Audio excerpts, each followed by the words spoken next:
Bueno, vamos a comenzar, es un tema bastante conceptual, ¿sí? Es principios de interpretación radiológica, es cómo abordar sistemáticamente la interpretación de las imágenes, ¿sí? Es bastante conceptual, es mayormente para los R1, ¿sí? Eh, y bueno, vamos a ir viendo por cada diapositiva, ¿sí? Principios fundamentales de la interpretación, ¿sí? Para poder ver un estudio, ¿sí? Ya sea cual sea, ¿sí? De tomografía, resonancia. El caso de ecografía es bastante codependiente y es en el momento, ¿sí? Pero bueno, en definitiva necesitamos tener un conocimiento anatómico y fisiopatológico de la región donde vamos a tener que evaluar, ¿sí? Es fundamental. Sin saber anatomía, chicos, la verdad que no se puede directamente, ¿sí? Un contexto clínico donde nos permita a nosotros ir en búsqueda del lugar donde tenemos que sospecha, ¿sí? El diagnóstico presuntivo del médico, ¿sí? Es fundamental si el paciente tiene fiebre, leucocitosis, transaminasas, si bien tanto clínico como laboratorio. Bien. Patrones radiológicos básicos, ¿sí? Ya, bueno, ya en ese caso se necesita tener conocimiento, estudiar y ver bien y poder redactar bien un estudio, si es una consolidación, si es un nódulo, si es una telectasia, ¿sí? Eh, Esto me acuerdo que un médico, una médica me dijo, mira, lo que vos pusiste es incorrecto. Dice, trata de cerrar los ojos, leer lo que vos dijiste, lo que redactaste, a ver si coincide con la imagen. Y realmente en ese momento no lo era. Entonces, es importante, ¿sí? Que una que conozca los patrones radiológicos básicos de, por ejemplo, en este caso pulmonar, sea lo que uno escribe, sea lo que el estudio verdaderamente es, ¿sí? Bien, el enfoque sistematizado, un método de 6 pasos, confirmación de identidad del paciente, saber la edad, eh, si tiene alguna patología de base, parámetros técnicos en el momento de realizar el examen, ¿sí? El estudio, ¿sí? Si ese paciente con cierto diagnóstico, yo siempre también digo que vean bien el tema de los diagnósticos, el diagnóstico es el que te va a permitir encarar el estudio, si necesito una arterial, si necesito una fase tardía, ¿sí? Dependiendo siempre del diagnóstico y de la condición clínica del paciente, por supuesto. Evaluación de la calidad de imagen, exposición, posición, los artefactos, si está completo o no el estudio, ¿sí? El análisis global, si está, bueno, ahí está justamente inspección general de las anomalías evidentes, si está completo o no completo, si faltaba una fase en cuanto a sea tomografía o alguna secuencia. Búsqueda segmentaria, una lectura ordenada por zonas anatómicas, siempre ir en forma ordenada, por ejemplo, en topografía, el segmento tanto hepático, se evidencia cierta lesión, ¿sí? Es fundamental tener un orden. Identificación de signos claves, signos directos, indirectos, por ejemplo, de una apendicitis, cuáles son los signos directos, los de una colecistitis, de una diverticulitis, que son capaz los procesos inflamatorios intestinales más los que más surgen en la guardia, ¿sí? Y los indirectos, ¿bien? Que por ejemplo una ectasia, ¿sí? Me da es un signo indirecto de una obstrucción, ya sea intrínseca o extrínseca, de la vía biliar, de la vía, sí, de la vía renal. Formulación de un diagnóstico diferenciado, de un diagnóstico diferencial jerarquizado, saber que en ciertas regiones, ¿sí? Tenemos diferentes diagnósticos que pueden llegar a hacer. Por ejemplo, en ecografía nos ha pasado la otra vez que no se notaba el ovario izquierdo, entonces una imagen ovalada que la verdad parecía una salpingitis, una dilatación de la trompa, pero también estaba por los leucocitos y por la condición que tenía el paciente, podía ser un absceso tubovárico. ¿Sí? En ese caso se tuvo que colocar los dos sin jerarquizar. O sea, son jerarquizados, pero que no sabíamos realmente cuál de los dos era. Que ellos lo iban a evaluar o que iban a pedir un método o a aumentar, no sé, pedir una tomografía o inclusive una resonancia para tal caso. Técnicas avanzadas en la interpretación. El uso de ventanas, ¿sí? Que nos ayuda tanto ósea, mediastínica, o las reconstrucciones que necesitamos para ciertos estudios, ¿sí? Sobre todo las angio, ¿sí? Los vasos intracraneales, extracraneales, ¿sí? Que nos van a permitir ver si anatómicamente se encuentran presentes. De todas maneras, yo siempre digo que siempre se ve en el crudo, ¿sí? Donde yo veo el tamaño, la forma, el flujo, ¿sí? Y después ver las reconstrucciones. Análisis de secuencias temporales, comparación de estudios previos, fundamental comparar si es que tienen un estudio previo y qué pasó en el momento. O sea, hay una historia del paciente a través de un estudio previo, puede ser de poco tiempo, de bastante tiempo, pero que nosotros necesitamos saber porque puede haber tenido tratamiento, puede que no, puede ser que hubo una recaída. Entonces es fundamental tener noción historial de ese paciente para saber qué es lo que vamos a poder redactar. No es lo mismo estabilidad radiológica de la lesión que tenía a que sea una nueva lesión, ¿sí? Que le haya aparecido. Reconocimiento de patrones de atenuación, densidad, captación. Es importante que, por ejemplo, los R1 vean por cada órgano cómo va a ser en cada fase. No es lo mismo, por ejemplo, la fase venosa, la fase córtico-medular, que en la arterial o en la tardía, qué es lo que yo necesito ver en la fase tardía. Bien, y por cada órgano se va a comportar de diferente manera. Interpretación de artefactos versus hallazgos patológicos. No colocar, si tenemos dudas en el informe, algún hallazgo patológico, porque tal vez no lo sea, porque puede ser que sea un artefacto. Entonces, tener en cuenta esto, ¿sí? Evitar sesgos cognitivos, mantener una mente abierta y no dejarse influenciar en exceso para el diagnóstico clínico presuntivo, o sea, no colocar más o por ahí puede ser, entonces uno lo escribe. La verdad, no, ustedes lo que ven en las imágenes se describe tal cual.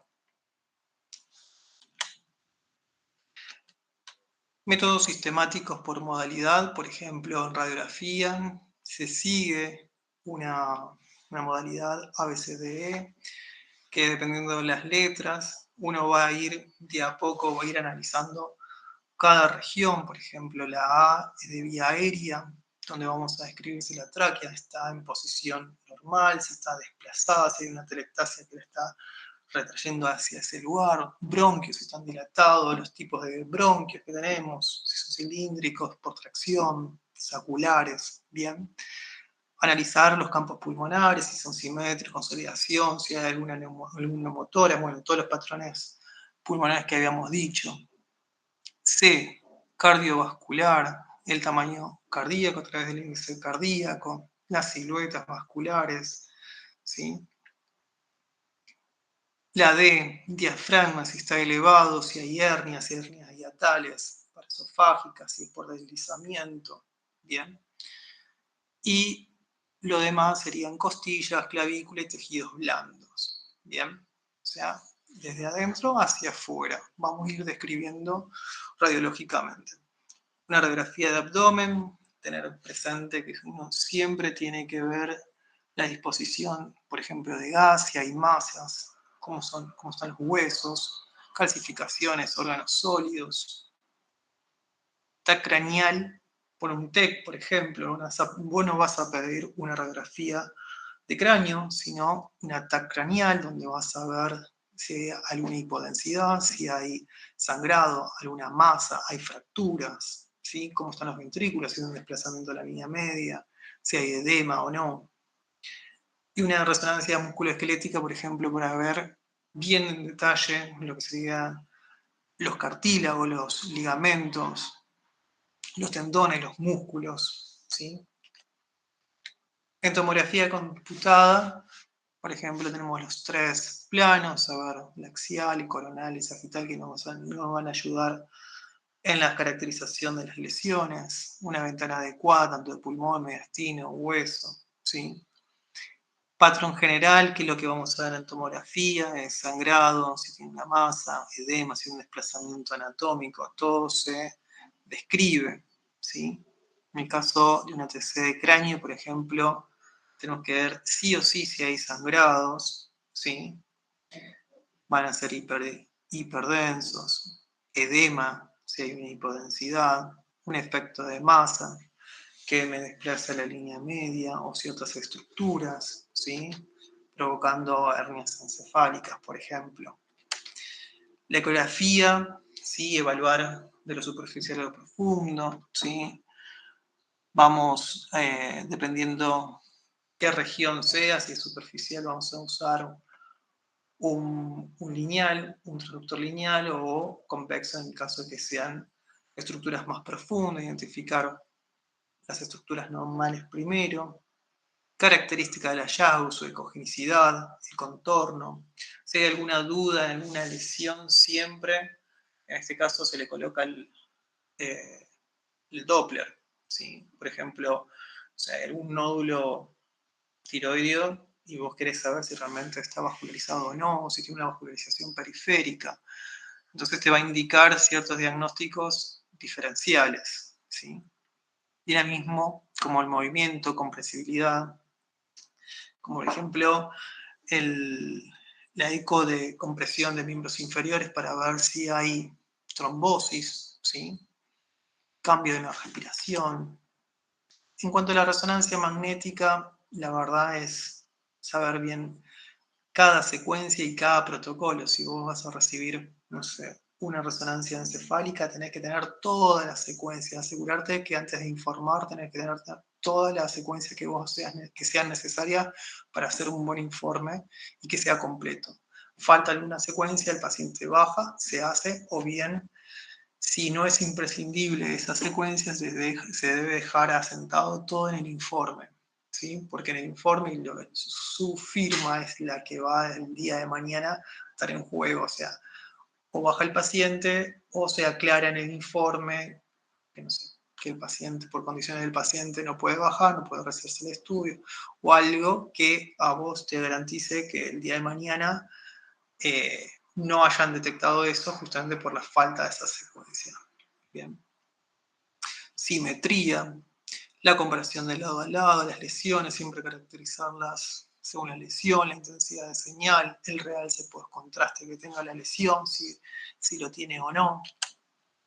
La integración multimodal es la correlación radiológica, tomográfica, de resonancia y ecografía. Puede ser que una se saltee a la otra. Mayormente se utilizan métodos que no tengan radiación para que luego, si es necesario, se hacen estudios con radiación o estudios más complejos como por ejemplo, y más costoso como la resonancia. Pero bueno, es invariable. La otra vez recibí un paciente por ecografía y que el diagnóstico era lesión hiperintensa en T2, entre paréntesis quiste, o sea, querían saber si era un quiste simple, si era hidatídico, la verdad, nada. Pero bueno, se tomó una ecografía antes, después de una resonancia, o sea, es invariable, pero bueno, lo correcto sería que se descarte por medio de la ecografía, en principio. ¿Cuándo y cómo pedir los estudios complementarios? Hay veces que sí o sí necesitas pedir los estudios complementarios, como en el caso de las hipodensidades que a veces vemos en las TAC de cerebro, ¿sí? Que hay un borramiento o una poca diferenciación córtico-subcortical o que justamente involucre a los ganglios de la base. Entonces ahí sí o sí vos vas a recomendar, sugerir el la resonancia magnética, entre paréntesis, yo siempre pongo con difusión, ¿sí? Por la duda que sea un abierto y le quieran hacer un abierto, que tenga la secuencia de difusión. Bien. Otra vez, no sé, tuve una fractura, un paciente con fractura de fémur en el cuello quirúrgico, quería saber si realmente estaba afectada a nivel vascular, no se veía ninguna colección hemática, pero bueno, mi sugerencia fue si se debe realizar una angio de miembros inferiores, ¿sí? Angiotaco. Bueno, y estos son algunos ejemplos, ¿bien? Que, por ejemplo, si una persona tiene una radiografía, se hace una radiografía de frente, podemos visualizar una imagen en el campo pulmonar medio, ¿sí? De contornos, una imagen bastante focal, masa ya directamente podemos decir, que tiene bordes bastante definidos, ¿sí? Se le va a pedir una tomografía como una sugerencia de método siguiente, algoritmo diagnóstico, y ahí sí llevamos con contraste, por supuesto, porque uno ya sospecha de que es una masa tumoral, y en este caso presenta un realce periférico de contornos lobulados en el campo hemisferio, en el campo hemitórax izquierdo, ¿sí? Y esto obviamente después va a tener otro tipo de conductas y va a llevar por punción o bien por endotraqueal. Otro es un ejemplo, por ejemplo, de un paciente con cólico renal que tiene su clínica, ¿no? Dolor lumbar que irradia hacia genitales, se le hizo una eco y la eco ve que los riñones están bien, forma, tamaño, conservados, pero lo que sí se ve en forma de signo indirecto es la ectasia, ¿sí? De una apertura piélica, ¿sí? Una ectasia en la pelvis renal, que es un signo indirecto de urectasia, ¿sí? De que hay una obstrucción. Por supuesto, en la eco se ve la vejiga para ver eh, la desembocadura ureterovesical, para ver si ahí están los litos. Muchas veces los encontramos ahí. En este caso no sucedió, por lo tanto se sugiere que sea por tomografía, ya que el uréter no es visualizado por ecografía, entonces se pide la tomografía y se identifica en la imagen litiásica a nivel del tercio medio del uréter, ¿sí? Entonces, y en este caso uno tiene que saber medir ese lito, porque saber si los puede expulsar por sí solo o bien, en este caso, se tiene que hacer por litotricia extracorpórea, como se hacen en los cálculos coraliformes, ¿sí? Pero en este caso obviamente que no, esto seguramente lo va a expedir naturalmente. Otro ejemplo es hacer una tomografía y vemos que la arteria cerebral media izquierda está hiperdensa, ¿sí? Es uno de los signos indirectos, ¿sí? De ACV. Entonces vamos a corroborarlo a través de una resonancia y vemos que en la secuencia de difusión hay una restricción de las moléculas de agua, donde vamos a ver una intensidad marcada a nivel del lóbulo de la ínsula izquierda, ¿sí? El FLAIR y el T2, me estaría faltando el T1, bien, pero que en definitiva si se marca a nivel del T2 y tenemos también en en FLAIR, ¿sí? Estamos hablando de que este es un agudo tardío, ¿sí? Más de 6 horas seguramente. Bien, es una clase bastante conceptual, ¿sí? Pero lo fundamental es que por cada método ustedes puedan ver y tener los diagnósticos diferenciales, los datos del paciente, ¿sí?